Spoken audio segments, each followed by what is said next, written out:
So this is the book that I've just got, which is basically the House of Commons Manual of Procedure in the Public Business. Okay, 14th edition. So the thing is, I mean, if they've got the Sir Thomas Erskine May book on parliamentary procedure, then what's the point in having this, right? Because you would get that, wouldn't you? But this seems kind of like aimed at more the public interest rather than MPs, okay? Now the thing is, I think the Erskine May is contemporary with Herbert Broome and Denman, right? Who actually did something to protect the rights. The thing with Sir Thomas Erskine May is he styled the book The Usage and Privileges and Proceedings of Parliament, right? But since at least I think around sort of the 1900s, they've just, in subsequent editions of the book, I don't know when they actually first removed the chapter 19 XIX on petitioning, but it always seems to be Knights of the Realm or past clerks who edit it, which is quite dubious and suspicious, really. The fact that they don't like to call it the privileges of Parliament in the title, or even using Parliament, making use of it, they just call it parliamentary procedure, which is alluding away from the subject of privilege, or even some kind of making use out of something, right? So these are just kind of like little small kind of books, I guess, more like aimed at the general public, about parliamentary procedure. Maybe they are for members, but you'd have thought the Erskine May book's meant to be about the procedure, but it's not as detailed as like all the different standing orders and things like that, although this hasn't got all standing orders in them, but it does refer to them. So we'll just have a look, right? So the thing is, so they've removed the proper chapter about petitioning, chapter 19, out of the newer versions of Sir Thomas Erskine May. It's not on the Parliament website. They've got it all online on the Parliament website, and I went through all of it, and I did my best to search every area of it, every part of it, every section of the online version, and they didn't have anything to do with presenting petitions in there, or chapter 19 at all, or privileges in connection with petitioning. So they removed it. I don't know at what point they did. It could well have been since the 1900s. But what they've done with this book is they made a nice book, and they have actually got laid on the table by Mr. Speaker for the use of members. Right, so it's not aimed at the general public. I was wrong about that. It's actually, this is aimed at members. Laid on the table by Mr. Speaker. So it's not hinting at being put in the petitions bag either. So these are the sections, and you'll actually find that I think it's I actually thought it was on page 4. I thought that was page 4. That was 44. Right, so I was looking for 44. It misled me because I started looking down these numbers here, but it's actually at this side. And so it's actually here, right? So this public petition starts on page 44. Okay, matters taken at the end of public business. Public petition. So that's a little bit insulting to the average citizen. Matters taken at the end of public business seems to be like the end of public, when they've done more important things, and it leaves petitions almost like, we're coming out the backside, like they're dropping off a number 2 on the toilet or something, as if we're a load of rubbish, right? So we've got item 57, 58, 59, 60 and 61, which runs through pages 44, 45, 45 and 47, okay? So this book, and then it starts on chapter 7 there, which is different. That's onto another subject. So, ironically, By the time, I think that they've probably removed that chapter XIX19 out of Erskine May by this time, but I'll need to check on that through the versions. I think it happened actually quite early on and more abruptly. Likely around the night, sometime through the 1900s, but I'm going to find out because I've got a long list of all of the different years that it was published. But they actually include a section on petitioning in here, only 4 pages, although this is supposedly meant to be aimed at members, right? So this is hinting that public petitions aren't regarded very highly at this point. This is 1987. This was £14.50. That was quite expensive in 1987. I would have thought £14.50 is quite expensive in 1987. 1987. So this is very important because 1986, a year before this, is when they repealed the Tumultuous Petitioning Act, so petitions no longer had to go through the courts. Okay? You weren't really allowed to collect more than 20 signatures a year earlier than this book without going through the courts, right? But they'd abolished that now at this point. And then 1985 was when the Crown Prosecution Service was formed. So I've just got my bookmark here. Right. So we're going to go through this book now, and we'll see what it says if this battery on this phone doesn't go out. So matters, etc., at the end of public business at 10 o'clock and stands over until after the interruption of business. C36. Right. Matters taken at the end of public business. Public petitions. Why you have to mention that in the public petition section? He's put that twice. Look, they've got matters etc. at the end of public business, and then here matters taken at the end of public business. Again, the same line twice repeated, and then public petitions. But this is about public petitions, although it has got the title at the top of the next page, and that page there. But it's the beginning of the title is also, it's, I think it's quite downgrading. But anyway, we'll go through this, right? Public petitions must be distinguished from the petitions for or relating to private bills. So this is actually private bills. So you can submit legislation. So this is if you submit an act, which mainly only big companies and businesses do now, but you can propose bills, right? You can lay legislation to government and get your MP to present it. So that's wanting to get a law enacted, right? So we've got a right to do that, but it's usually through the private bill procedure, not usually through petitions, unless you just generally ask that you'd like them to make a law about this or that generally, not actually drafting it all readily prepared fully, right? Which are regulated by the standing orders on private bills, okay? Maybe members of the public need to get a little bit more involved in presenting private bills. The presentation, although these big companies don't usually get loads and loads of citizens to sign it to back them up, it's usually our petitions that we get loads of signatures. Usually big companies just put the legislation before government because they're friendly with the government or the members of political parties, or they've got interesting proposals, or they just throw loads of money at them, or they take them to court in these courts that, Matt Kennard investigates, and they sue the government for harming their future profits and all this kind of business, which is way beyond the average citizen's engagement level, right? Anyway, the presentation of petitions to the House of Commons was once the most convenient mode of directing attention to and discussing subjects of public importance.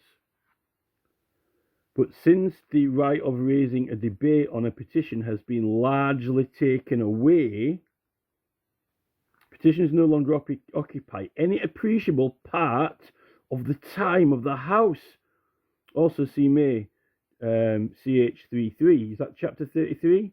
I don't know, but it's way after chapter 19. And it doesn't say what edition is that? Is that edition 33? It just says May. It doesn't even say 14th edition. It doesn't even say which book of May it is. It doesn't say May's constitutional law or whatever. It just says May, CH33. Am I to believe that's chapter? So this is absolutely scandalous. This is really rubbish in petitioning now. It was once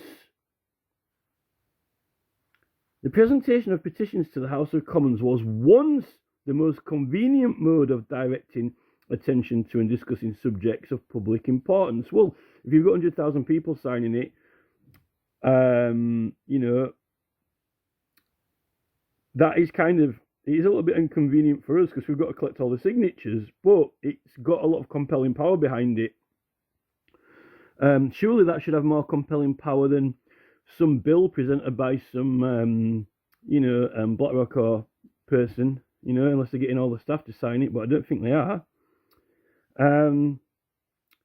But since the right of raising a debate on a petition has been largely taken away, I like the word largely there because William Prynne uses the word when you actually get your rights acknowledged. It's called a person has been enlarged by their privilege, right? Largely taken away. So what's largely taken away or smallly? Basically, they've cut down on the time that is given to present them. Does not mean it's got any more or less powers or capacity. Largely, it's larger when you've got 100,000 signatures behind it or more. It's larger when you've got a lot of support. It's larger when it's in the newspaper getting attention. The actual attention, directing attention to and discussing subjects, well, you direct attention to it when you put it in the newspaper, and that's been our right, even if you had to go even slightly before this in the courts. Before you could collect more than 20 signatures, you had to go through the courts. But once you put it in the newspaper, that draws attention to it for sure. And that act was repealed a year before this book. So you don't have to go to the courts to get permission to put it in the newspaper anymore. So that would give you a lot more power freely to draw attention to the petitions. So I don't see how they're trying to make out that it being convenient of directing attention to them, because it's actually it's less inconvenient. At this point, it's actually less of an inconvenience because you don't have to go to court anymore. So I find this absolute tosh here. I find this is extremely misleading and patronising, condescending. So we're basically being pooped on here, big style. We're being given the toilet treatment here for sure, right? Public petitions are formally presented at the end of business on Mondays, Tuesdays, Wednesdays and Thursdays. On Fridays, they are presented at the beginning of business. So they can't have been taking it away from you that much because it's still got Mondays, Tuesdays, Wednesdays and Thursdays. I mean, what other days are there left? Monday, Tuesday. So there's only Thursday missing. And the weekend, which people don't really work on a Saturday, Sunday anyway. Normally, so there's only one day missing of a 5-day week there, so I don't know how it's largely taken away. So this is, and remember, this is not the law or legislation. This is merely opinion of persons, and it's not even asking May. It's even just based on May and based on the procedure. Although they are using and referring to standing orders and resolutions. But it's not even really referring to legislation. How can it have been largely taken away when it's in the Constitution, the 1688 Bill of Rights, right to petition, which is the main... 1688 actually reinforced it more than anything. So, since 1688, we've never had as much power in legislation. Now, if they're claiming they're taking that away from the presentation and proceedings, then...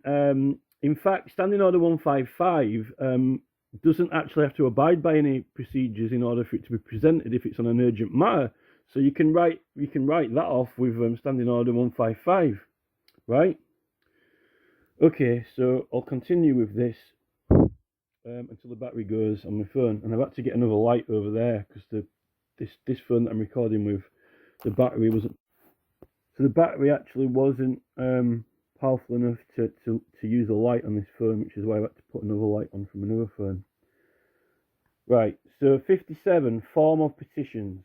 Right, so this is now where they're going to tell you that petitions have to be written a certain way, okay? But it doesn't even really explain fully about that. In fact, Erskine Mayes actually gives more information. Although, if that's chapter 19 even exists still in the latest editions, which I don't think it does, definitely not on the Parliament website version, online version anyway, right?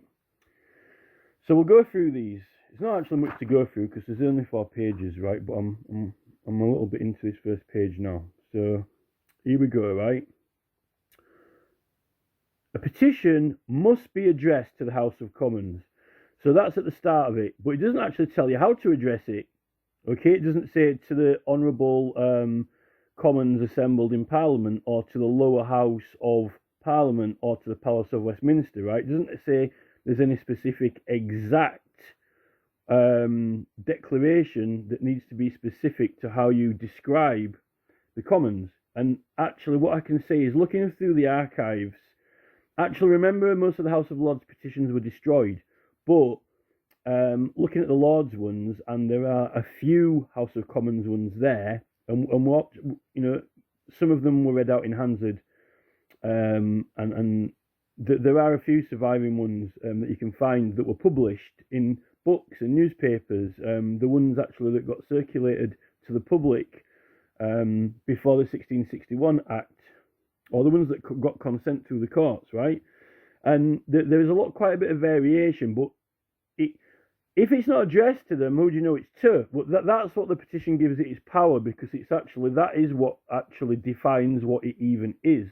So usually they will say, to the Honourable Commons assembled in the Parliament, right?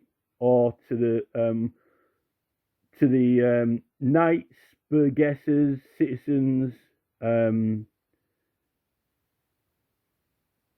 barons, because there were some barons at ports as well. Sometimes they were called a baron if they were like from a port, or burgesses from a city, right? Depending. Wasn't necessarily a baron. Barons of Cinque Ports and so forth. So not everyone in Parliament's a knight, and some of them are citizens, but some of them used to be burgesses, so they would put it to the honourable citizens, burgesses, knights, barons of the Cinque Ports assembled in Commons, right? So that's literally. Now the thing is, what I'll also note here is that since 2006 with Tony Blair's e-petitions, they seem to have completely evaded that you don't have to actually put who it's to, although you're actually writing it on their website. But it doesn't actually say that it's the House of Commons website. It only says UK Government and Parliament. It doesn't actually anywhere say on e-petitions that it is the House of Commons. It just says UK Government and Parliament, right? It doesn't actually say that it's addressed to the House of Commons. It has the green colour rather than the colour of the Lords, which is usually red. But just because it's a certain colour, it still says UK Government and Parliament. It does not actually say the House of Commons, right? So when they're rejecting these petitions, I mean, really, they aren't really even addressed properly. Now, I don't know how they've got around this, because it must be handwritten. It cannot be electrically formed. Now, I know they've got certain standing orders for e-petitions, but I don't think, as far as I know, that there's an active law for it. In fact, so we've got these acts of law here. So this Local Authorities Petitions England Order 2010, this was made 6, 7, 8, 9, 10, about 4 years after Tony Blair's number 10 petition site, right? This is an act of law about petitioning. It's mainly focused on local councils, what qualifies for petitioning, and also if you get a certain number of signatures, like over 5%, the local authority is not allowed to hear the matter, so it's no longer to the local authority because it's too important. And also it does talk about things like local planning matters. And actually, in this, it says that local planning matter is not regarded as a local matter.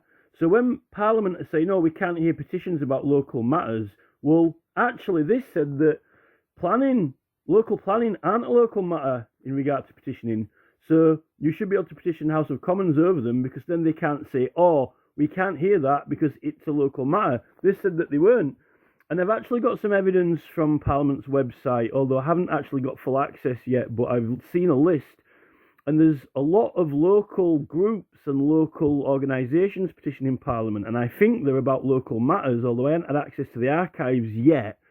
And I think they were talking about local matters and planning things, but because I think they were interfering and intervening in a lot of the things that the political parties wanted to do in their manifestos, and the Highways England and things like that, and probably to do with lobbying from big companies like McDonald's and things like that, right?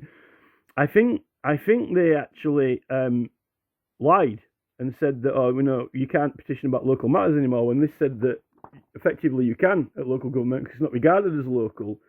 I think that's something that likely happened when they switched from number 10 to the Commons, but I cannot confirm that yet. That's just a hunch, right? So this is quite useful. Now, Gareth Price at the Synod claims this has been repealed, but it doesn't say that it's repealed on House of Commons on legislation.gov.uk website.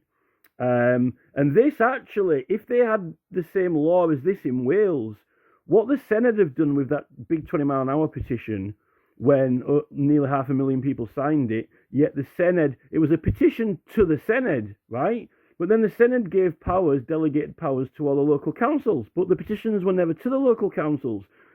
And there's well over 5% of each area signed, no matter whether you put them in local council boundaries, when there's more than 20% in every area signed, or if you move the same people who have signed into parliamentary areas or Synod areas, whichever boundaries you use to try and change the numbers, it's still the same persons who have signed, and it's still the same matter that's been complained of, right? No matter what boxes you put them in, it's the same persons, and it's always well over 5%.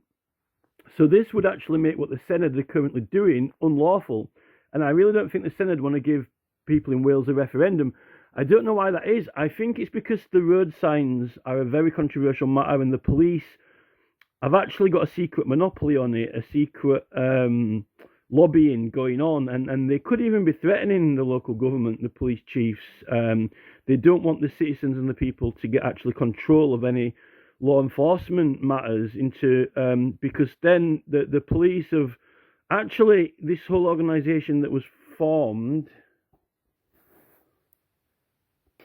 the police, which was formed by Sir Robert Peel in the early 1800s, and then now it's grown into an entire police force, which is an entity and has an identity, and in a way it's got its own privileges and a monopoly on crime, and the public don't really have much engagement in crime other than reporting it, but they can't make the police do certain things. And then also the whole civil arresting over civil grievances, over civil actions, the police have completely and totally withdrawn from now and have absolutely no engagement in it at all, and will not engage in it.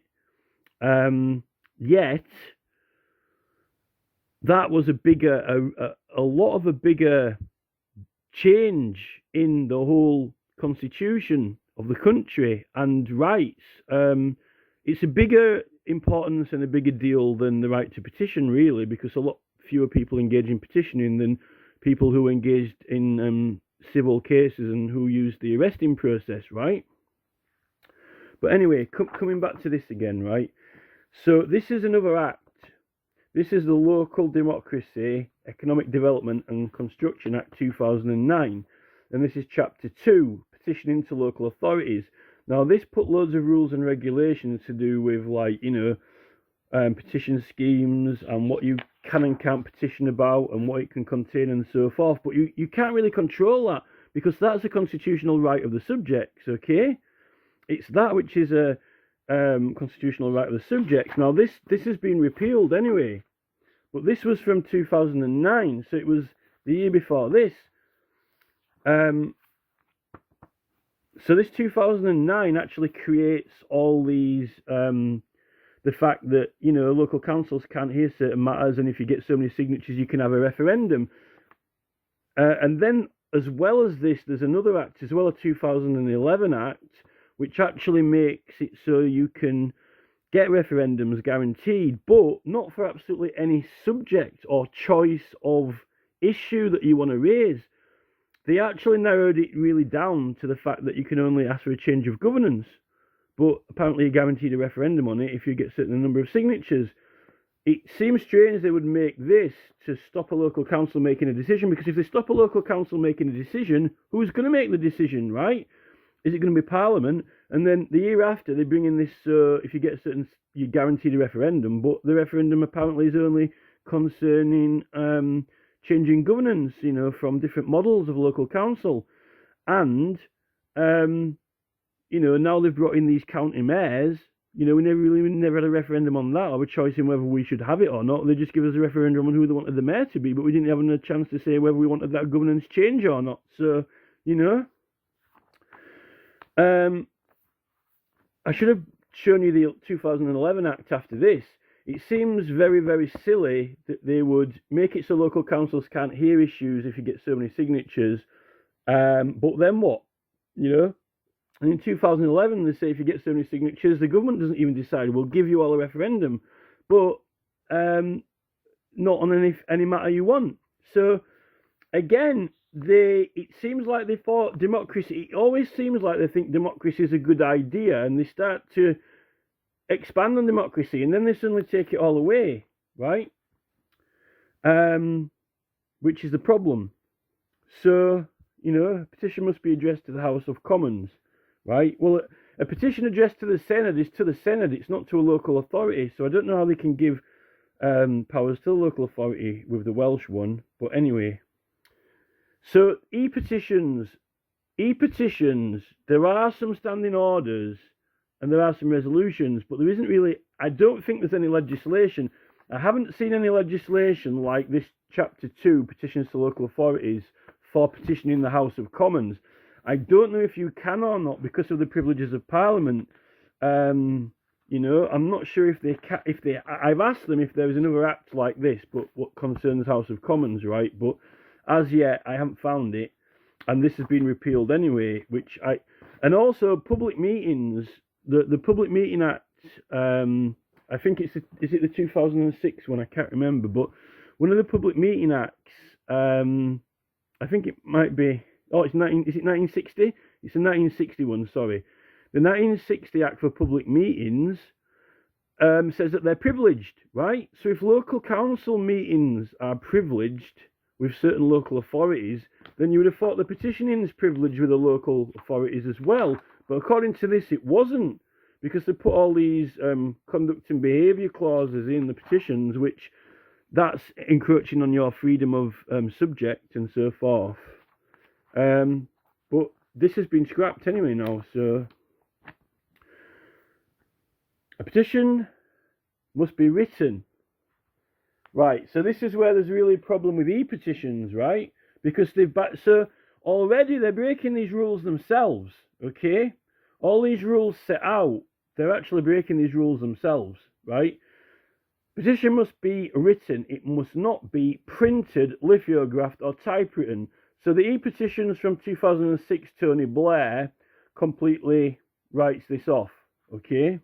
And further, what about the petitions in the newspapers that are lithographed or printed or typewritten? Well, that is actually explained later on, because it says that the main petition and the main sheet must be handwritten, but if you're collecting signatures for that, they can be on other sheets, as long as the name of the petition is on those other sheets and it says what the petition is.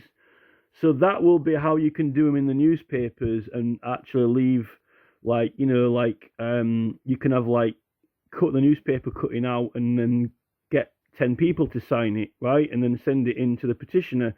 That is allowed because it's not the main petition sheet, okay? But as I'll show you in a minute, that's strange because it says that you can't affix or attach or annex any evidence or affidavits onto it or anything like that, which you always have been able to through the 1600s and since time immemorial. And they said that you can't do that when you used to be able to. And you would have thought in the modern times with modern technology, seeing that they're writing off half of these rules and regulations and ignoring them, that you could attach evidence and links and so forth. And you don't attach an affidavit because usually is an affidavit. If it's got accusatory evidence or a personal grievance in, then it usually is an affidavit.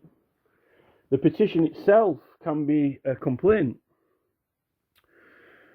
So the e-petitions is completely and totally not even complying with these rules. This could be one of the other reasons why they've omitted it from Sir Thomas Erskine May. But as well as these rules that are included in it, which they're totally bypassing with e-petitions, it also tells us things like we've got privileges and we've got protections and rights, which they really don't want us to have, particularly when they don't think much to petitioning anymore, right? It's a huge right, it's a huge privilege, but nothing as serious and important as like when they completely scrapped civil arrests, okay? Civil arrests and civil imprisonments. Here it just says that it's been largely taken away, and petitions no longer occupy an appreciable part of time of the House. To say such an important and big constitutional right was invented in 1688 to affirm those rights, which largely was inspired a lot by William Prynne's writings. So here it says a petition must be in the English language or accompanied by an English translation, certified as correct by the member who presents it, right?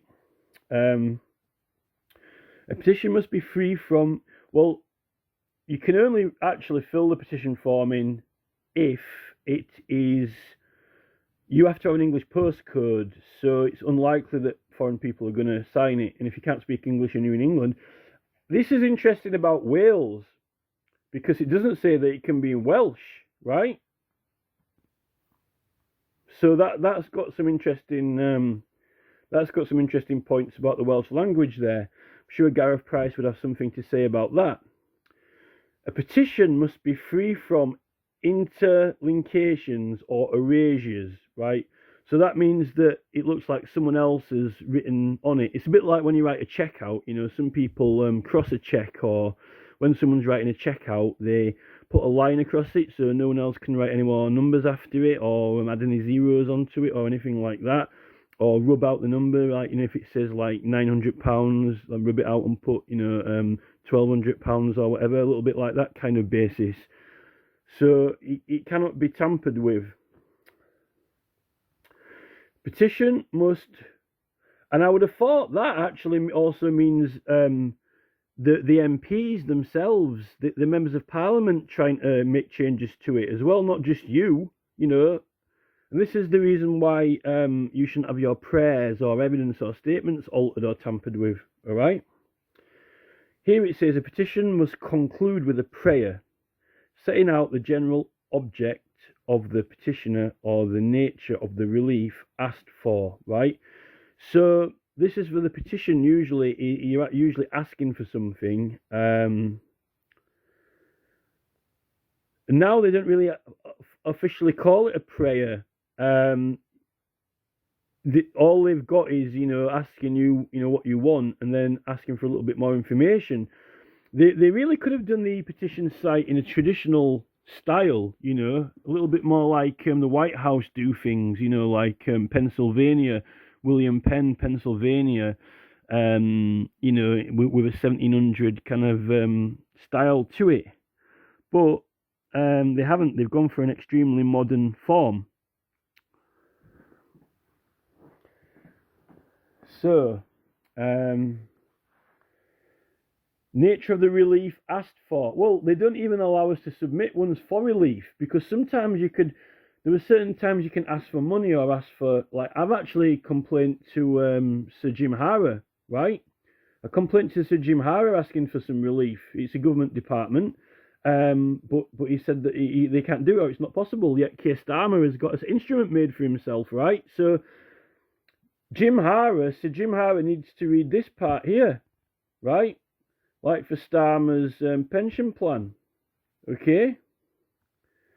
The petition must be signed by the parties whose names are appended thereto, and by no one else, except in case of incapacity by sickness. Every person signing, so it's actually giving you medical exemption here. This is like probably one of the earliest forms of health rights or medical rights. You know, like if you can't sign it or get someone to sign it for you, or if you're ill or sick, or if you can't read or write or something like that. And I actually raised that with Sir Lindsay Hoyle. I raised that issue with Sir Lindsay Hoyle. And because he said, oh, you can only share e-petitions online. And I'm like, what do you mean you can only share e-petitions online? What if someone sat next to me and I asked them if they want to sign it or not when they get home on their own computer? You know, that's verbal. You know, it says that to publish means to make available to the public by whatever form and by whatever means. And that is the definition of publish when it comes to elections and referendums, right? The government's own definition. And seeing as you can petition for a referendum, I wouldn't, you know, I don't get how they could say that that's not the correct, appropriate meaning of the word publish. So, again, Lindsay Hoyle was just coming out with tosh, you know. It was just joshing me. And this is what I don't like about these MPs who walk around with these titles. They're in an important place. They take these oaths. They have to uphold the rights of the subjects.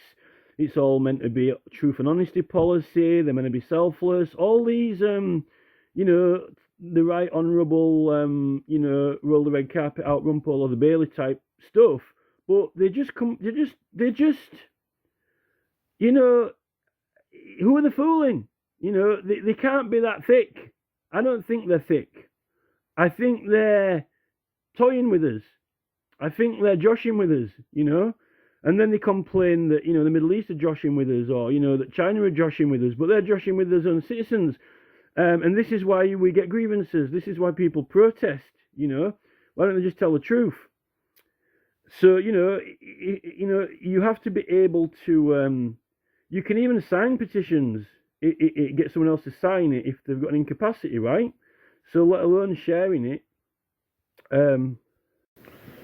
Right, so the next one. A petition must be signed by the parties who's... Right, and we've got that one, sorry. Every person signing a petition must write his address after his signature. Now, they didn't used to do this in the 1600s. They just had a humble petition of the person. It didn't actually have their address on there. I don't think they had addresses like they have now. There were a lot less houses, you know, in villages. And I think that the petitions got sent to Parliament through the Royal Mail. I think they might have got delivered through with the Justices' circuits or something like that. And you went to go and get your mail from possibly even the town hall or something like that. And it just had your name on it, right?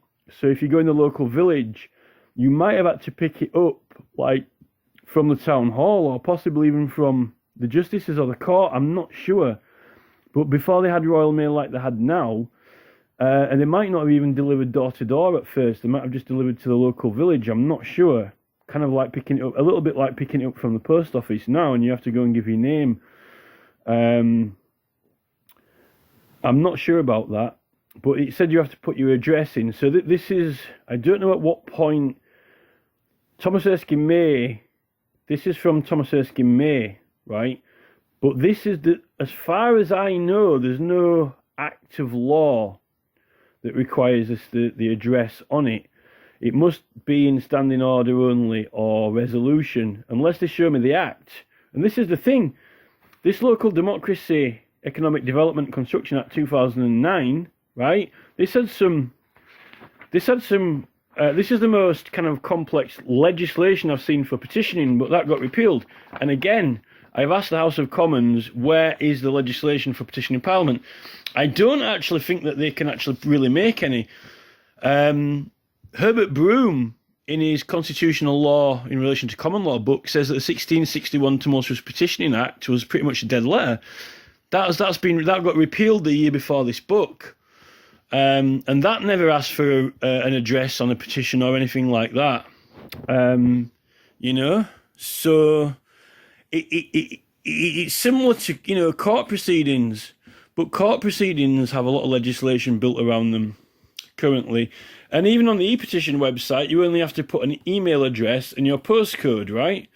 So that, I mean, email address is a contactable address, but you still only put your postcode in and your name.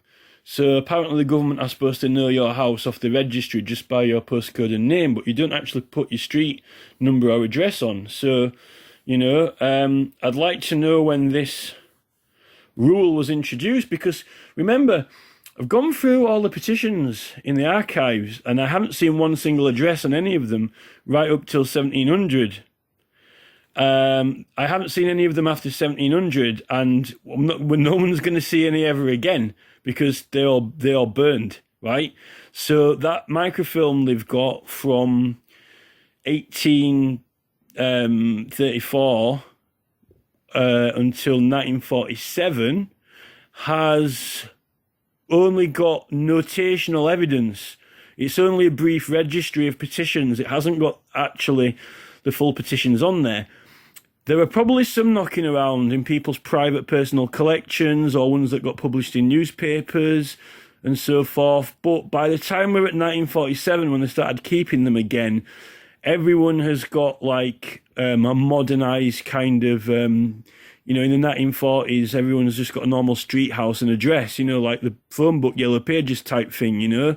But I think while we're going through the 1700s, I don't think to be honest, a lot of letters that I've looked at from the 1700s don't have any addresses on them. In fact, that writ of privilege for Baldwin, the writ of privilege from the Sheriff of Yorkshire, that doesn't even have, all he does is sign it George Cook, right? Sheriff of Yorkshire. He doesn't put any address for the Sheriff Gumpty's office or anything. And they don't put any address of the solicitor's office. What happens if he'd have lost the document? Well, I suppose they could have given it to the Sheriff of Yorkshire, sent it back to him. But it didn't even have his address on, you know. It's just the Sheriff of Yorkshire. You know, this is my writ. That was, I think that's in the 1730s. So even the lawyer, the solicitor, didn't have the address of the lawyers on when he even got a writ of privilege, which is quite an important thing for a legal case, right? So you've got to take that into account as well. It's likely that these are resolutions that I'd love to see a book on these resolutions for petitioning. I'd love to, you know, if someone, I'd love Parliament to produce a book with all of every single standing order of Parliament or resolution that has ever been made for petitioning, all the way through, like year by year by year, regardless of if some of them contradict or conflict each other or are incompatible, like a lot of these things are with the e-petitions website. I'd just like to see them all, you know.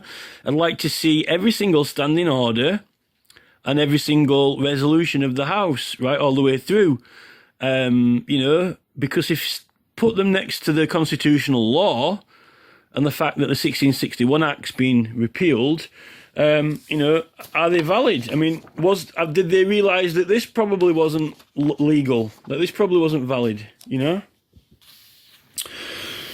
Right, now this is important. If the signatures are affixed to more than one sheet, the prayer of the petition must be repeated at the head of each sheet.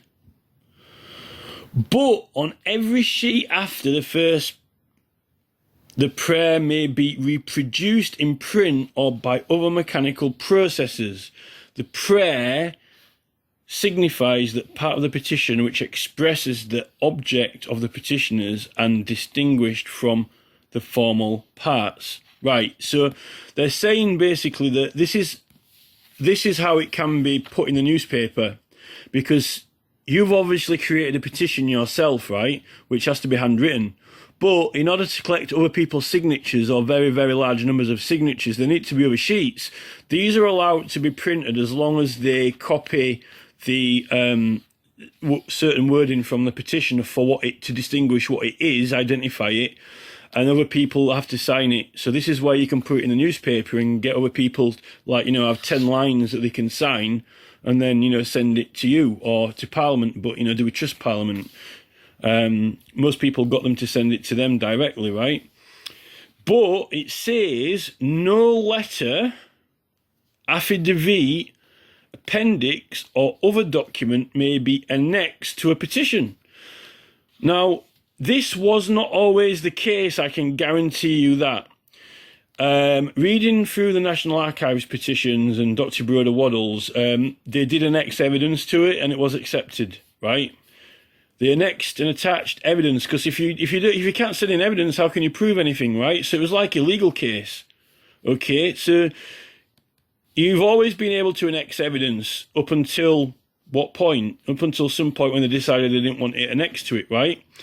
Is it a right to be able to submit evidence to a claim or case? Otherwise, how can you substantiate it?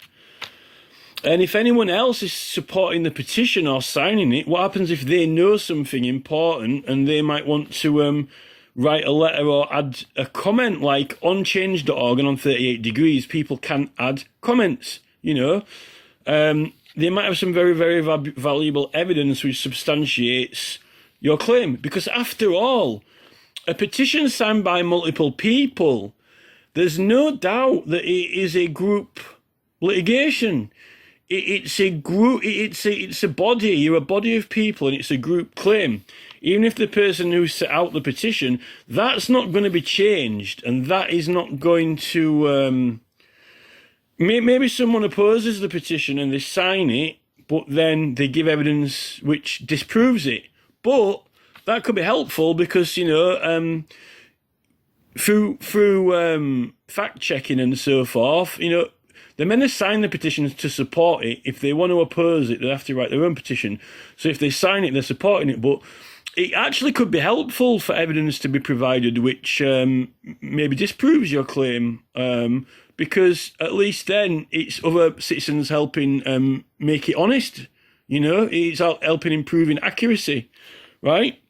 So all this part of it here and these resolutions to do with this are actually more to do with the fact that Parliament don't really want to get anything lost or separated from petitions. Parliament burning down.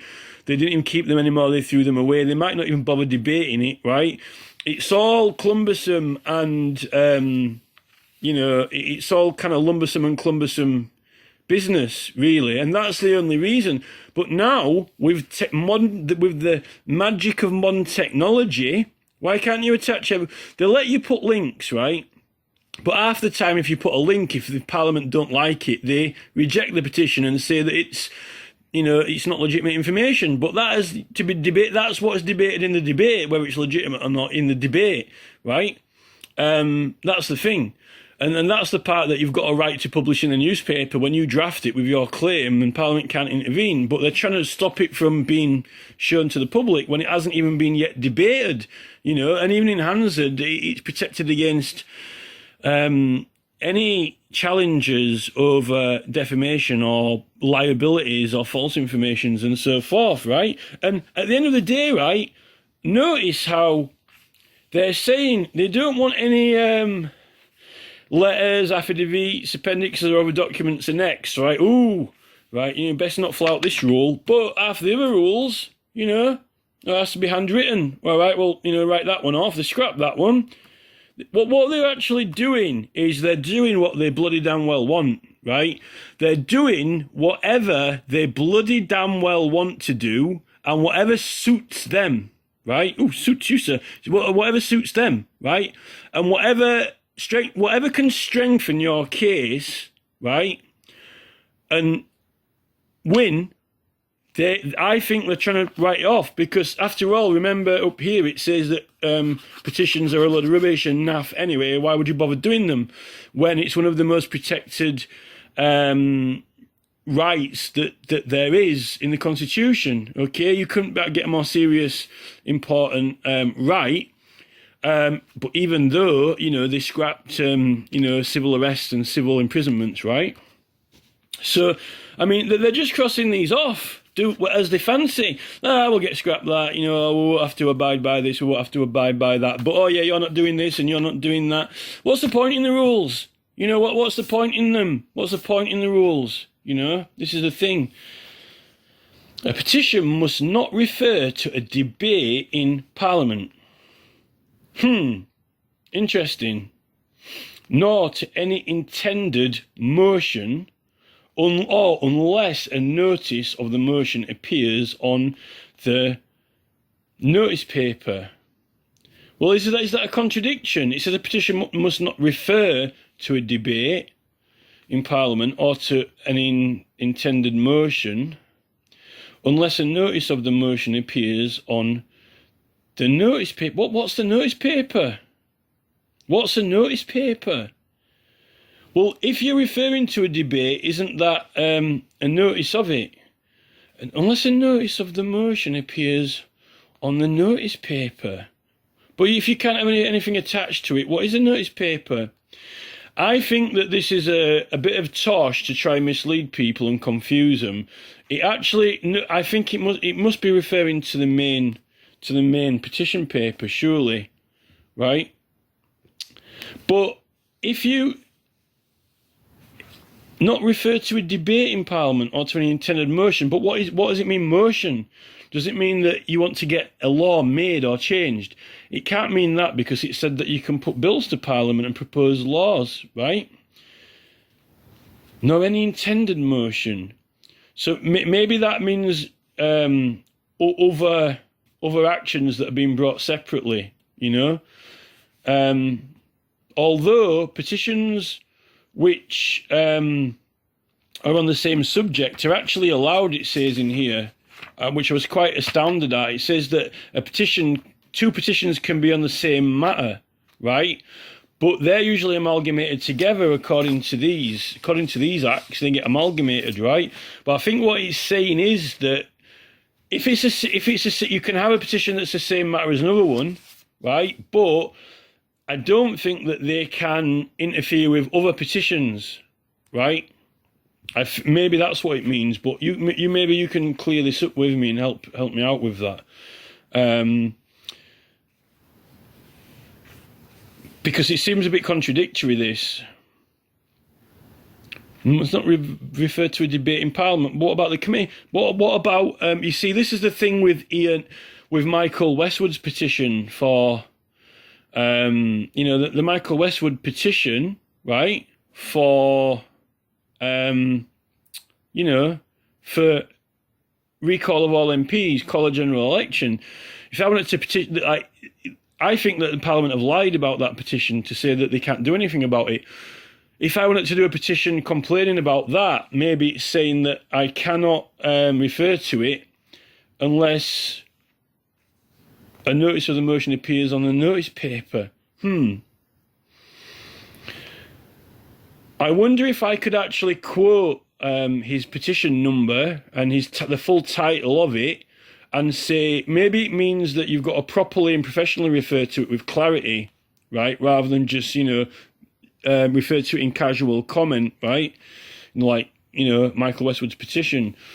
You see, if I want to complain about that petition, maybe I could put an advert in the newspaper which includes his petition, and then I actually put some wording which says, in connection with the petition here, as presented, I believe that, Parliament are misleading us or whatever. That I would guess would be giving a notice of it. So maybe I'm right about that, I don't know. A petition must be respectful, decorous, and temperate in its language. All right, well, this is the thing. Basically, it means that it must not be vulgar or swearing. But the thing is now, right, we don't all have to be bum kissers. In fact, they want it to be less than respectful. They want it to be so AI, so predictive, so bland, so... And going by all the petitions in the archives, right, they discuss all manner of things, and that's what helps you learn about history, okay? Now, also, in a petition, you're trying to prove something, and you're trying to make a point, right? You can do that using wit, right? In fact, hold on a second. Right, so I've got this for you now. This is a certificate from the Lord Mayor of London granting the privileges of the Liberty of London with a certificate stamp on there. Look, right? That is a certified seal of the City of London, right? This grants a citizen all of the rights and privileges of London, including that they don't have to pay tolls anywhere in Britain, okay? They're toll-free around the whole country, right? Now, the thing about this is it's written to wit, almost like the Oxford Don, right? London to wit. Now, this is where you get the whole theme and style of the Artful Dodger. You know, like the Artful Dodger in, Oliver Twist, and you got Fagin and everything like that. It's the whole London kind of like savviness, the whole London kind of like awareness, supposedly city people, you know, savvy city people who have always got their eyes peeled, you know, like Sherlock Holmes, you know, on Baker Street, right? And it's to wit. It means having your wits about you, right? Witty. The word witty, right? Now, a petition must be respectful, decorous, and temperate in its language. Well, that means that you don't insult, but, you know, if something's going to upset someone, right? The thing is, this is the thing. The Prime Minister can put everyone's tax up by 5%. Now, that offends some people. It's offensive. It's actually angers them and increases their temper. In fact, it causes them to petition and complain, right? But he's got a legal right to do that because he's got the legal power to put the tax up without being prosecutable, okay? So he's got the privilege of pissing people off, right? Now, this is the thing, right?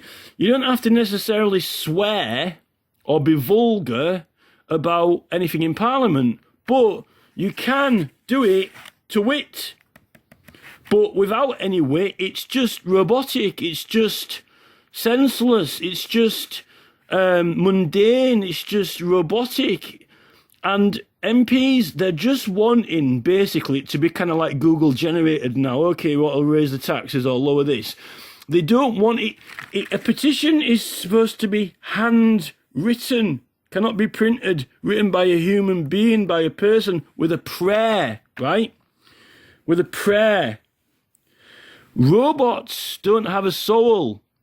Robots don't pray. Robots don't have a spirit, right?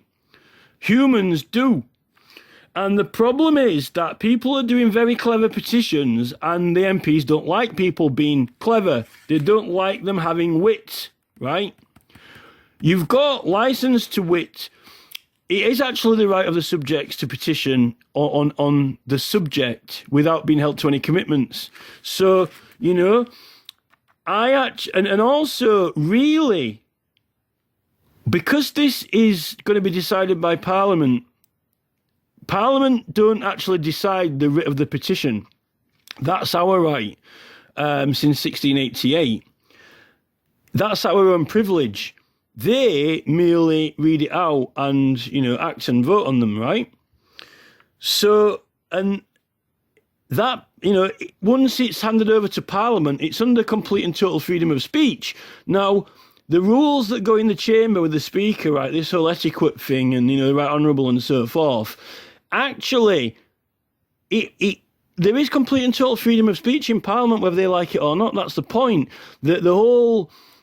The whole game is that they don't actually use that. They don't exercise it because of tradition, right?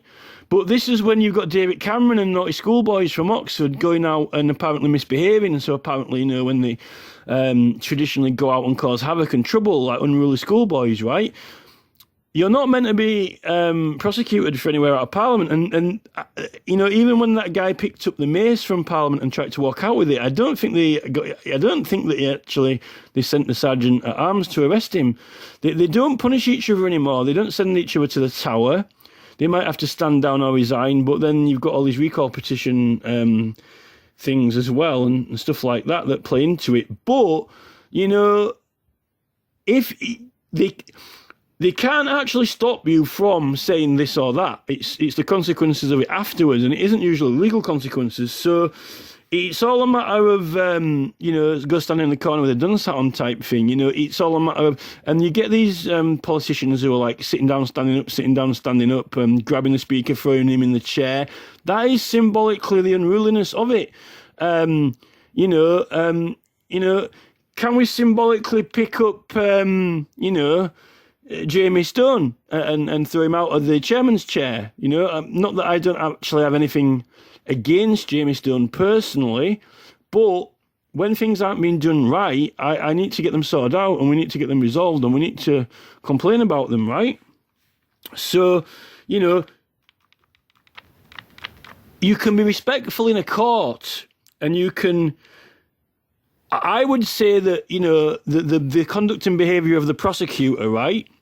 The conduct and behaviour of a prosecutor is that he doesn't necessarily shout in a courtroom, and he doesn't swear in a courtroom, but he's not exactly there, patting the defendant on the head and, stroking his back for him. He's not actually giving him a hug, is he, right? He's trying to put him in prison. He's trying to beat him, and he's trying to prove that he's a criminal and that he did something wrong, okay, based on evidence and facts and clever questioning, raising points which are very strong or persuasive to a jury, right? And that is exactly what this petitions committee is vehemently, obsessively now, compulsively and obstructively rejecting. Anything which would be comparatively... To wit, right? They don't want it. Why? Because it's to wit. They don't want wit. They want a Google bot. They want like a Google bot to say hello, like Peppa Pig. Oh, can you put the tax up, by 5%? Thank you, sir. Goodbye. Right? Or not even that. Predictive text. Right? They don't want a human being praying with a soul. In looking back in 10,000 years, reading the character and personalities of petitioners on e-petitions, would you like the tax to be raised up 3/4? Here is a page from Government 6539. It shows that the tax on the 27th was 3.789. Thank you, and I will pray. This is it, right? And anything else, right? Anything else which is to wit, right, is rejected. This is the thing, rejected. So, prosecutors are not, I don't think prosecutors are respectful when they're not following procedure rules. I don't think prosecutors are respectful. Judges aren't respectful when they're shouting at you that you're delusional, when you just quote constitutional law straight off the page, This is the thing. So, read the archive, read the petition archives. Now, I've only read one petition where it was the House of Lords were really pissed off, right? Because this guy, he accused one of the Knights of the Realm of like basically walling him up in his house and threatening him, right? And he said that he came close to his face and he used he used very, I think it was something like he said he used very threatening language at me, or very basically he was basically saying that he basically walled him up and came close to him and like giving him a very kind of like worrying, threatening language, see me there, if that's done, that I got my knife blade on you. Although, he didn't necessarily say knife blade, but, something kind of like out of Lord of the Rings, in the Prancing Pony, with Strider and the ring wraiths appear in the room upstairs, that type of kind of thing. But funnily enough, they sent the Sergeant at Arms, the Black Rod, to release some persons from prison in London, and the sheriffs did not comply, or the bailiffs didn't comply, and there ended up being a brawl between the Sergeant at Arms and the sheriff or something. So, they actually ended up having a sparring, a fray, so to say, or some kind of like fisticuffs or whatever, or I think he went and He might have even smashed the mace and broke a bit off it or something like that. So, you know. This is the thing, you know. You know, I would suggest that, you know, a person has the legal right to conduct themselves like a Crown Prosecutor in what wording and evidence they choose in order to beat their opponent, right? And they don't, the thing is, Parliament don't want beating. They don't want beating. Yet it's the only place that you can settle grievances with them, because for Parliament business or things they've done on behalf of the government, because it cannot be heard in the courts. And the petition is the place to resolve that. And we'll get on to that, because it says accusatory content. A petition must not... right, so we're on to this 58 now, right? So it is the duty of members to read petitions which are sent to them before they are presented, and if they observe any irregularity, to return them to the petitioners. Right. So, I mean, I all those that got burned and not read out definitely didn't get returned to anyone, although they were never seen again. I don't know about them being returned. Did Parliament used to pay for the postage for that? And if all the ones that didn't get read out were returned, I think in 947 they weren't. I think this is false. I think this is false, this part. I don't think this is true. And for the reason I give for that is that from 1834 to 1947, they didn't keep them. They threw them away or destroyed them. And I don't think they sent them back to people. Or else every single one of them hasn't been destroyed and didn't get burned. If they returned every single one, right, that necessarily didn't get read out, then they would have sent them all back and they wouldn't have all been burned. So I don't really necessarily think that's true, because I've actually read that they got destroyed, right? Ones that didn't get read out got destroyed anyway. So I don't think that part's true.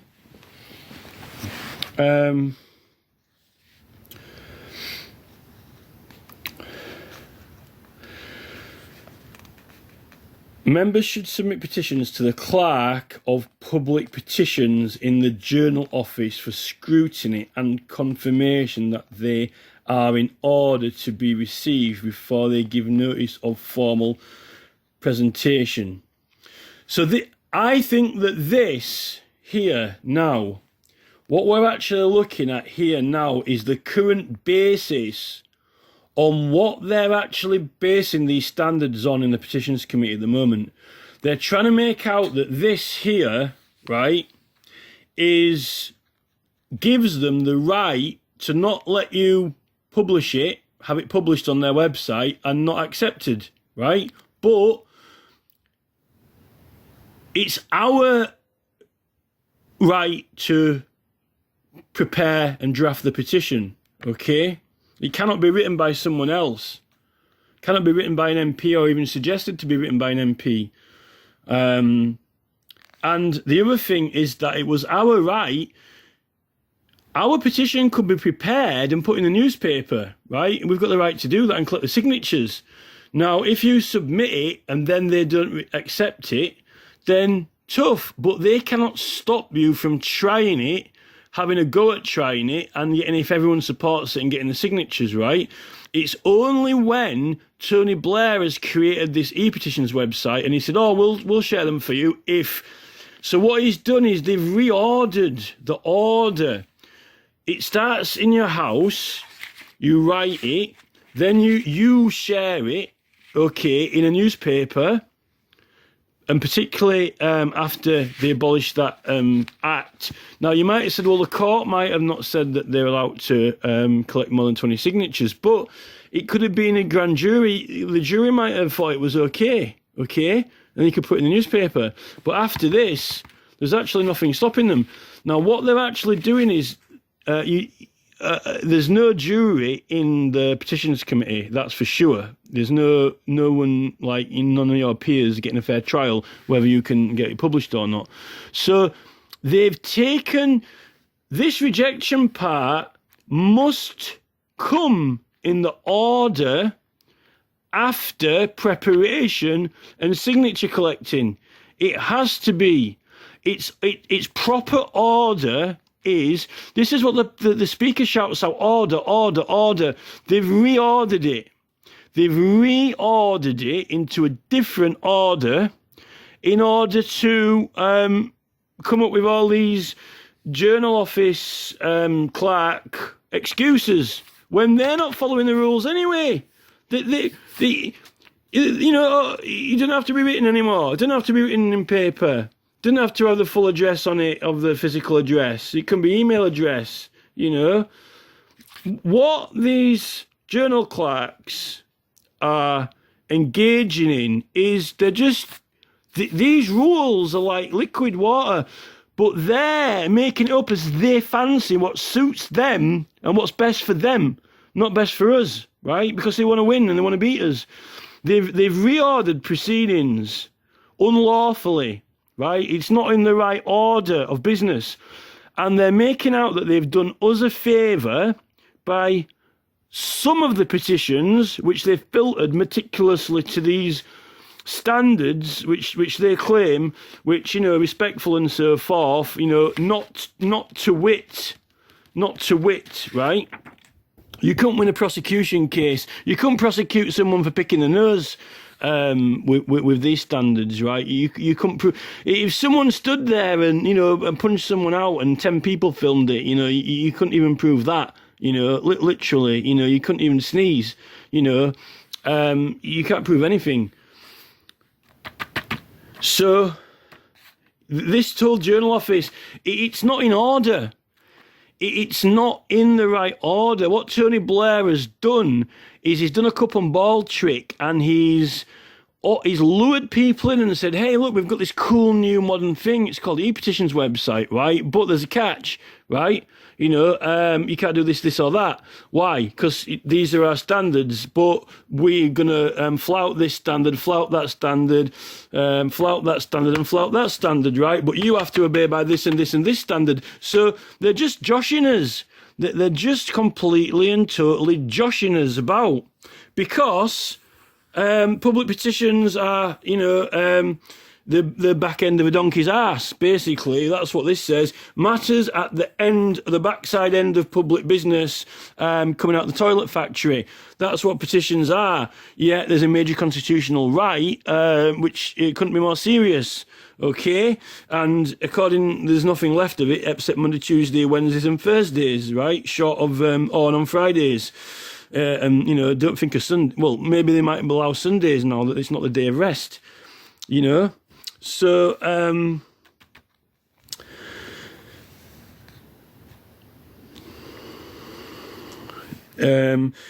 before they give him presentation, right? So this is very, very, very.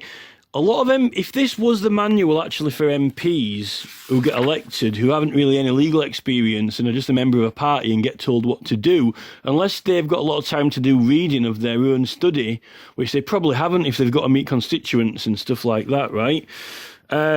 This has not been fully, completely and totally honest with them. In fact, it's almost kind of like a primary school book. It says here, right, see standing orders numbers 46, 49, 233 and May 794. So I don't know if that is that referring to Erskine May's Usage and Privileges of Parliament book, page 794, or May's Constitutional Law book 794. My copy of Sir Thomas Erskine May's book, it's meant to be a reproduction of the original book, which is Cambridge Press, right? Doesn't have 794 pages in it. There aren't 794 pages in it, so I can't go to page 794. So I'm guessing it's one of the Butterworth's ones, which go up to pages 1,100 and odd. And I don't even know if chapter 19 is still in there. So whatever section they've got in that book remaining about petitions, I don't know if that chapter was moved to another section of the book. All I can say at this time is that they do not have that section or anything like that section on the Parliament website. It probably might be worth me checking on the Parliament website to see if there's a page 794 on that website version they've got. Otherwise, I don't know what page it's referring to, but they definitely don't mention anything about privileges in here, that's for sure, right? So, here, 60. A public petition can only be presented by a member of the House, except in the case of a petition formally presented at the bar of the House by the sheriffs of the City of London. Oh, I wonder if that's one of these privileges of citizens of London. Although then it wouldn't just be the sheriff, would it? It would be any citizen of London. Or what about the Clerk of Parliament? Can the clerks present them? Apparently not. Apparently sheriffs of the City of London. Why is that? Is that something to do with the privileges and freedom from arrest, maybe, you know? Could that be something to do with that? I don't know. But I've never heard that one before. A public petition must be shown on its face the name of the member by whom it is presented. A public petition must show on its face the name of the member by whom it is presented. Does that mean that he's got to sign it? I think that member might have to sign it, but I've never heard of that one before, and I've never seen that on any of the petitions from the archives either. I've actually seen a sheriff, I've seen a couple of constables sign a petition, and I know that the magistrates had to, this whole tumultuous petitioning act process, when it's got to be agreed to by 3 justices or a grand jury, I think those justices might have signed it, right? Might sign it if it's got over 20 signatures. But I don't know about this having the member on it, because they're normally just to the whole Commons. But I think if it's addressed to the entire Commons assembled, all of the citizens, knights and burgesses and so forth, then isn't it already to all of them, you know? I've never actually seen a petition with the MP's name on it unless an MP's got one on their own website. Some petitions I've seen, like, you know, to the Mayor of London, or occasionally addressed to an MP on change.org, but they definitely don't actually require this on the e-petition website anymore. So that's a strange one, which they seem to have mysteriously ignored.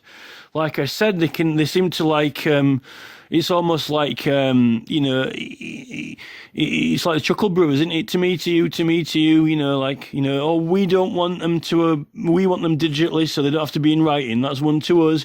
And then you can't say this or that because it's not the etiquette. That's one, you know, that's one away from you, one to us. You know, I think with them, it's like to me. It's never to you, you know? So unless you're some kind of lobbyer or something from BlackRock. A member must not present a petition from himself. Right. So this is really, really important. This is a very, very, very important rule, which I found is being broken, because sometimes now when you're submitting petitions, right, what they'll do is they'll say, oh, I don't know what you're asking.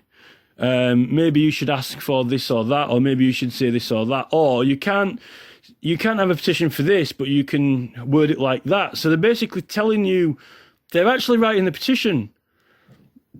And in a lot of cases, I think people have copied and pasted that into the petition. So if they have done, it's actually been written by one of the members of the petitions committee, or possibly even the clerk of the public petitions in the Journal Office. And if that is the case, then that's most definitely unlawful, and that's what I called them up in. They're actually adjusting, modifying, or altering people's prayers, regardless of whether it gets rejected or not. They're not allowed to. You can't. If they're co-producing and co-writing petitions with people, it's not the petition of the person, it's the petition of the person and the MP. And it's not from the MP, it's to the MP. An MP cannot have a petition from him to himself, even if it's partly, right? You can't co-produce them. So that one is...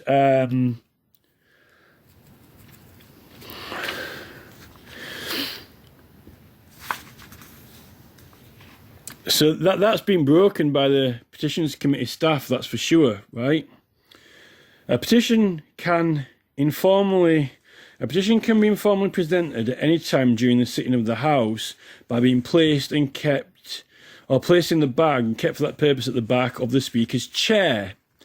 If a petition so presented is not in order to be received by the House, a note that an informal petition is not noticed appears in the votes and proceedings for that day. You can actually get into the votes and proceedings officially, therefore, if you can get it into the Speaker's bag and if it's not completely ignored on false standards. That's interesting because if it does get presented, then if it's included in the votes and proceedings, then really it's kind of been published by the House, and that's another thing that would prove agency and prove mesne process and prove that you're actually conducting the petition. But that's the thing, if you're still collecting signatures, it shouldn't be published by the House until you've completed it. And this is the thing, if it gets put in the Speaker's bag and it gets included in the votes on the day, then you should be protected by parliamentary privilege, and all, as it says, all documents. Look, this is from Hansard, right? It says the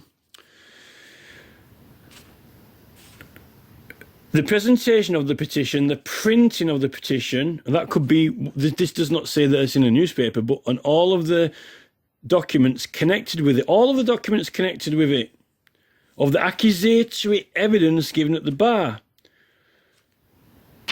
So it's even saying that it can be accusatory.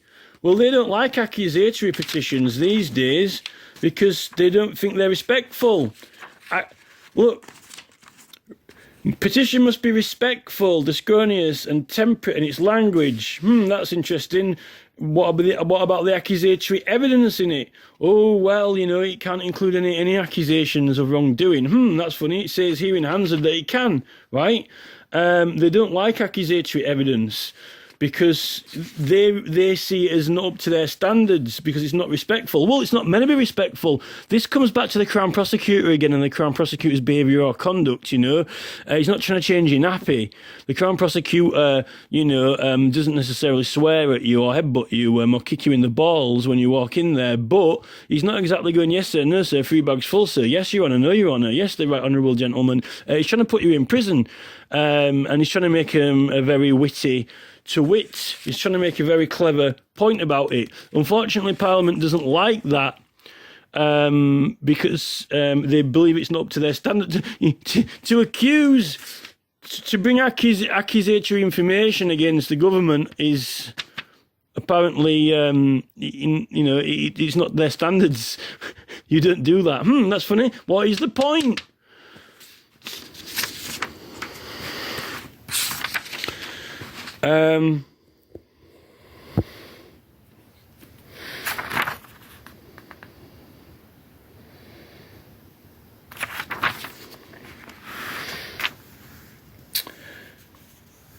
Placing the Speaker's bag in informal petition is not noticed appears in the right. So this is the thing. Now, what they're actually, the thing is, right, this is why they don't want them to go live on the website. It's something to do with this sort of basis, right?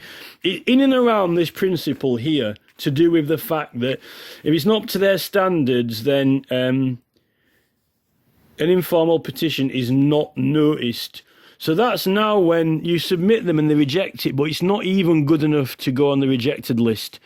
It's not even worthy of being shown or displayed on the rejected list. They don't even want to acknowledge that it exists, right?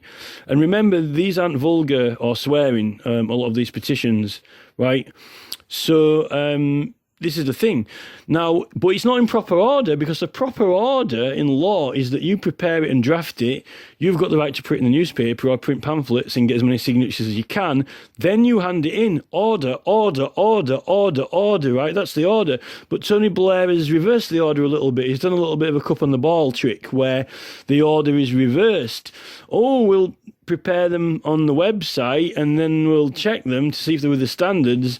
And then we'll publish it. Well, I take 2 steps forward, I take 1 step back. They've changed the order, and but yet they're claiming to do us a favour. But they're only doing us a favour if it conforms to their strict standards now, which cannot be accusatory of anything, let alone have any documents attached to them or connected with them, or even protected by privileges, right?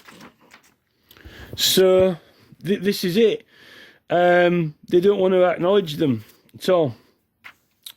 And that wasn't the order. But then again, nothing's stopping you from putting it in the newspaper. But this is a petition website. It's supposed to be run by the rules of petitioning. But it's getting published by Parliament before it's complete. And you're right, and they're even wanting to have a hand, put their hands to it, putting their hands to it, or their ideas to it, right? Which it can't be from them, right? So they're trying to, they don't want people's prayers. I don't think they like citizens. They want these good, perfect little choir boys all to sing in harmonious choir from one hymn sheet. But that means that it's like literally the Labour Party manifesto, right? Or whatever. That's not what the deal with petitioning. That's not the deal with petitioning. There are grievances. There's accusatory evidence. It's not going to be pleasant for some people. Just like when you go to court with the Crown Prosecutor, it's not going to be pleasant. But they don't think that that's what government's for. But you can't get them in court. You can't get any accusatory evidence about governmental processes in a court because they can't be prosecuted in a court. So it has to be by Parliament. But what they want you to do is to use the Parliamentary and Self-Service Ombudsman, Bar Standards, Advertising Standards Agency, Ofcom, every agency, non-government departmental agency under the sun, except the Petitions Committee, right? They don't want it in there. Why? Because everyone can sign it and everyone can see it. And they want these naughty little complaints secret and private, right? Yeah, there's a forfeiture committee. Yeah, there is a privileges committee, right? Naughty boys committees and naughty girls committees. But apparently we can't petition about things like that, just like supposedly we can't petition about local government planning orders and planning decisions. When this says that local planning matters aren't to be regarded as a local matter, so that means there's nothing stopping you from petitioning the government about it, then surely, right? It's not even regarded as a local matter according to that. So, if a member rises to his place to present a petition, he must confine himself to a statement of the persons from whom the petition comes, the number of signatures attached to it, and the material allegations contained in it. Allegations! It's a miracle that they've got the word allegations even in this book. I'm quite surprised that they hadn't even omitted this at this point in 1983. Contained in it, and to reading the prayer of the petition, if you can call it a prayer, so much from Google Predict. It's been reduced to, predictive text.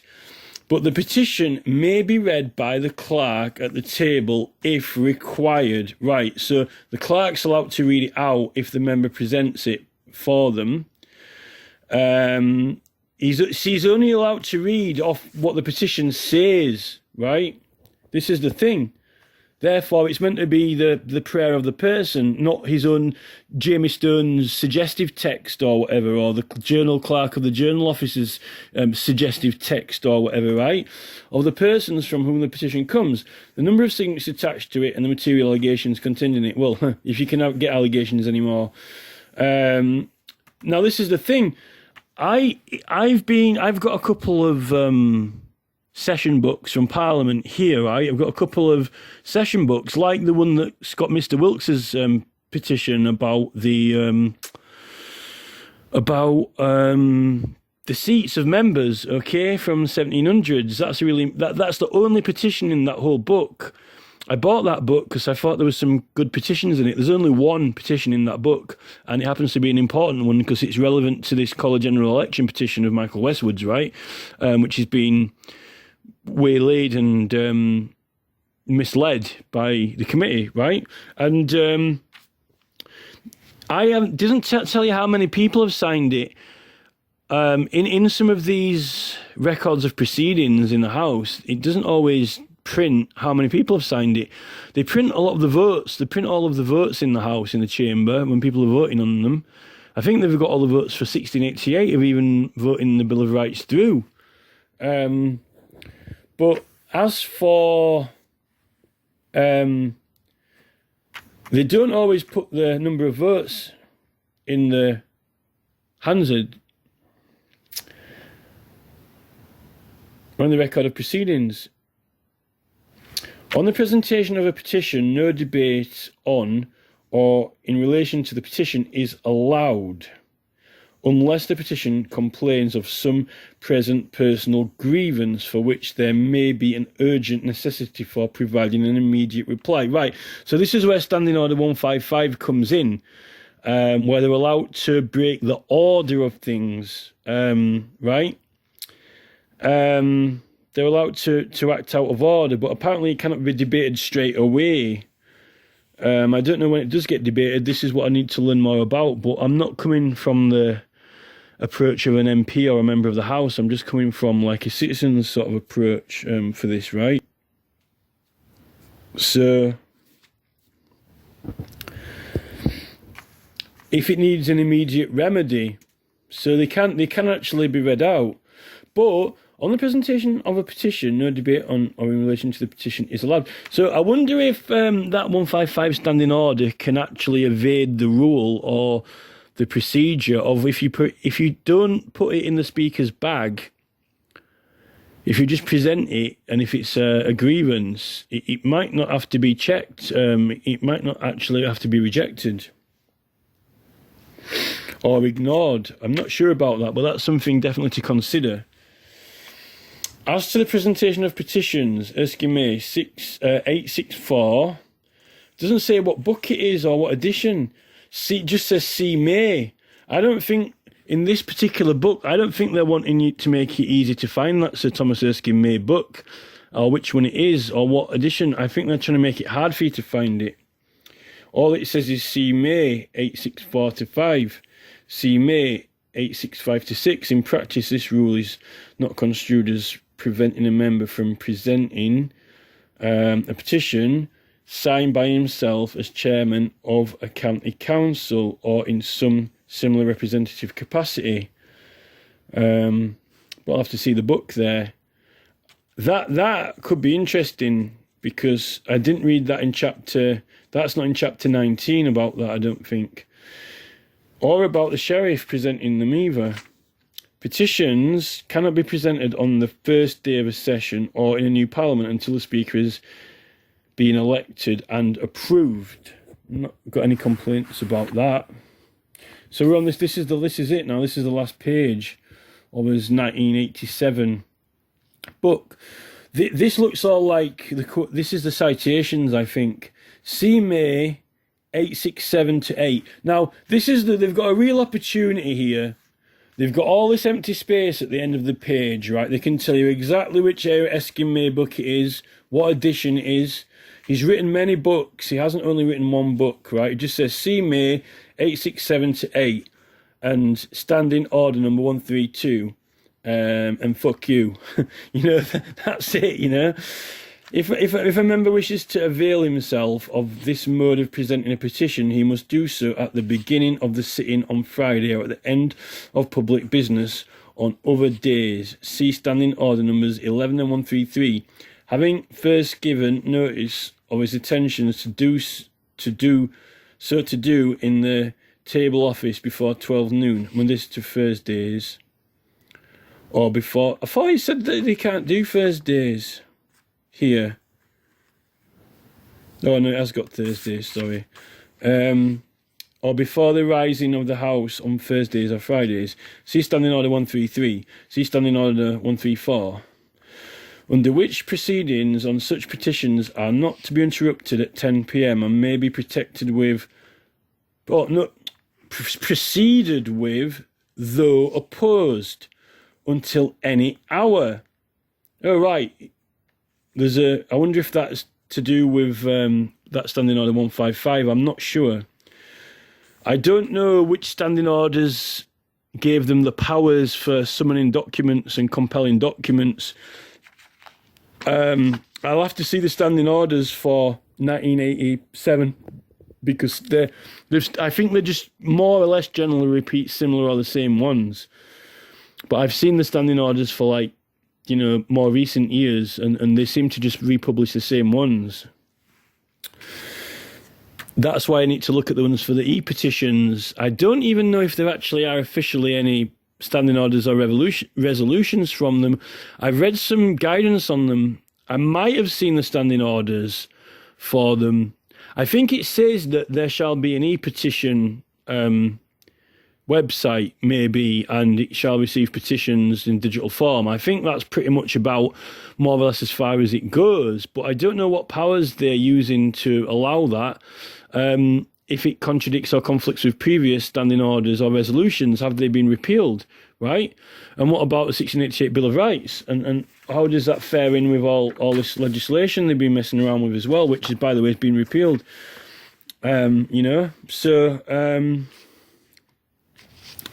More Erskine May citations, but not much Sherlock Holmes clues to any specifics. They're not helping you find out the book citations. 61. Public petitions, when presented to the House, are ordered to lie on the table. Is this before they put them in the bag or what? And are printed as a supplement to the vote. This is when they're presented, but I don't think that they can be voted on at the time of the first presentation. Am I right on that or not? They are then dispatched by the clerk of the House to a minister of the Crown, so that's government, not just members. Any observations by a minister or ministers are also laid upon the table to the House and printed as a supplement to the vote. Right, fair enough. C, Standing Order 135 and the second report of the Select Committee on Procedure, House of Commons 202. Is that 1972 to 1973 or 1972 pages to 1973? That could be an ironic... that could be a bit of irony there, putting the full date when they only just put the page number and not the edition of the book or the name of it. There are exceptions in the case of petitions complaining of some present personal grievance. Well, it's already said that. Or petitions requesting the attendance of members or officers in the court. Now, this is interesting. I don't know if this involves the Sheriff of London or not being at the bar, but it says, or petitions requesting the attendance of members or officers in court, right? Procurator Fiscal versus Sillars, 1981 to 82, 175. So we got Procurator Fiscal. I've actually submitted an affidavit petition as a Procurator Fiscal myself with the George Galloway when he said that he didn't mean his oath, like, a bit of perjury. It was kind of, I didn't mean the oath when I was sworn in. I was just, I was tricking everyone, So this is concerning because it's trying to loosely mention courts and members of parliament attending petitions requesting the attendance of members or officers in the court, right? So this is just the thing, if you've got parliamentary privilege, if it's a matter of parliament, it's a legal prosecution by the King's Bench, right? So it must be for things that aren't to do with the business of parliament, okay? It can only be, right? Unless it's an election petition, because election petitions are allowed to be heard by the courts, and members have to attend to give evidence and answer questions. They can't use a privilege to evade it, right? Because of the election petition rules, okay? And, but this is after the Tumultuous Petitioning Act's repealed, so it's no longer an offence if people were collecting more than 20 signatures without consent, right? But that's an offence of the public, not of any member of the House. But there's definitely some members of the House of Commons wouldn't be in court for anything to do with Parliament or Parliament business or process, right? So it can only be if they've broken the law in their own life, but they're not meant to be arrested or prosecuted during sessions. Okay, so why would it be submitted to Parliament if it's in session, right? Unless it's an election petition, in which case they do send reports to the Speaker of the House, right? But this is when things like that Parliamentary Papers Act 1840, when people want a certificate to do with businesses in court, right? But the courts, the justices in the court, they draft the indemnity certificates themselves. They don't ask for Parliament for them, right? Because it's been allowed to be resolved by the court as well as Parliament. So they don't. But after the results of the proceedings, then the Speaker receives a report. And this is when, like, the Recall of MPs Act comes in 2015, you know, like if there's a report from a court that someone's been naughty, then they can have a recall petition. So, you know, but this is when it's lawful for them to ask attendance of members to give evidence in courts. And I think it's the only exemption, really. Otherwise, you know, when they're in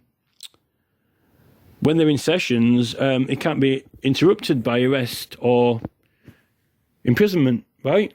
So, you know, it's interesting. It's the first time I've really seen them mention the court in relation to members. And I definitely think that's, maybe I'm wrong, maybe it did in the previous book, but my first hunch on it is that the fact that it's 1987 and they've just repealed the Tumultuous Act and there's a little bit of a tension to do with the courts. Maybe I'm wrong about that. Maybe the one in the previous one said the exact same thing and maybe this is just an exact copy of the previous version. I don't know. But we'll find out when I find it. So that's pretty much, that's just my comments and evaluation on finding this. Still doesn't mention privileges, and half of these rules are being flaunted by Parliament currently, yet they are imposing extremely high standards upon us, which unjustly encroaches on our wit,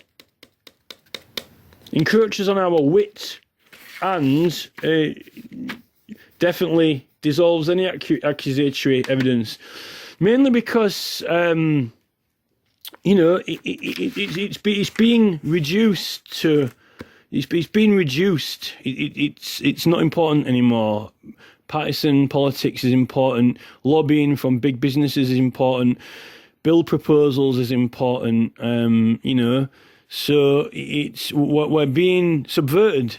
You know, the freedoms and liberties of the realm are definitely being subverted, and we're becoming. It's out of order. You know, the whole thing is out of order now because the order is preparation, sharing, and then submission. And then any decisions that are to be made after that is the proper order of proceedings. And they mixed up that order so they can take control of preparation and take control of sharing and, over-exaggerate these standards. In fact, exaggerate them so much that it's actually taken away a lot of the purpose of petitioning, which much of that purpose they don't really like and want to exist because it's detrimental to their business. It's detrimental to their business, and it is a matter for Parliament, not just the order of the day, but any wrongdoings is not to be resolved in the courts because it's illegal for it to be heard in the courts. Where else would it be resolved? And they've got a forfeiture committee, they've got a privileges committee, and they don't want us to be able to air grievances and collect large volumes of public support as a group. They want all complaints to be quietly tucked in the back door to the, monitoring officers or whatever they've got, and no one else know about them, and they've got these piles and piles and piles and piles of complaints.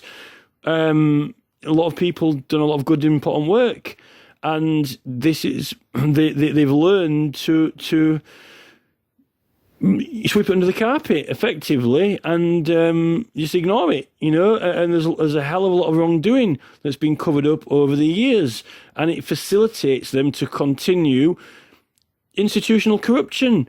They're saying that apparently institutional corruption has never been proved. It wasn't even really proved with that post office scandal, because they never really proved that that it was it's still a mystery, really, from what I've gathered. But with this, removing the privileges from Erskine May on the website and just flat out lying and denying that it means what it means, if that isn't institutional corruption, I don't know what is,